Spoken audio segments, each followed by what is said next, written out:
Bill McGee, Senior Fellow for Aviation at American Economic Liberties Project. The bottom line is that right now, airline frequent flyer problems, they have effectively become a pyramid scheme. That's not hyperbole. The bottom line is they are giving out way more miles than will ever be redeemed. They can be redeemed for other things, for products, services, magazines, subscriptions, things like that. In the industry, they talk about earning miles and burning miles. Earning has never been easier. You can never have gotten on an airplane in your life, and you can have a very robust frequent flyer account from eating in restaurants, going to certain stores, buying products online. That's the easy part, the earning. The burning means redeeming.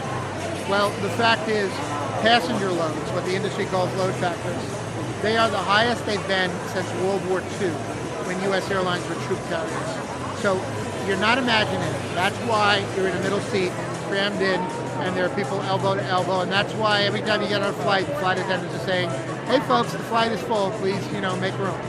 Well, think about that a moment. If there aren't enough seats for them to even sell tickets, how are they possibly going to have enough seats left over for you to get a trip using miles, or even to upgrade? Don't forget those business class and first class sections are even smaller.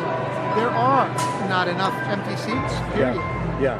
So those formerly what we'd expect a domestic flight to be 25,000 miles round trip, nowadays is often 25,000 one way.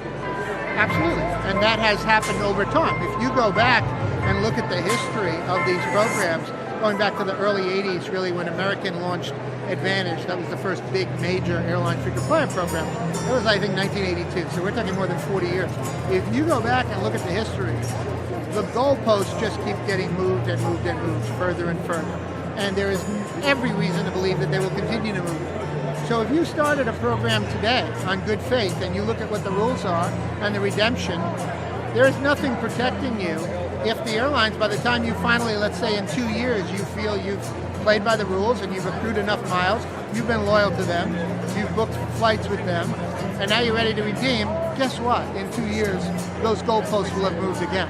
So in our view, the U.S. Department of Transportation needs to crack down on this. And at American Economic Liberties Project, we're saying that DOT needs to regulate frequent flyer programs because it's just completely unfair. Yeah. You go in with good faith. Don't forget, many people are booking flights on the airline that they have a program with and paying more than they would on another flight. But they're doing it because, well, I'm already invested. That's how these programs work in the first place. That's why they invented them. So you're paying in more ways than one.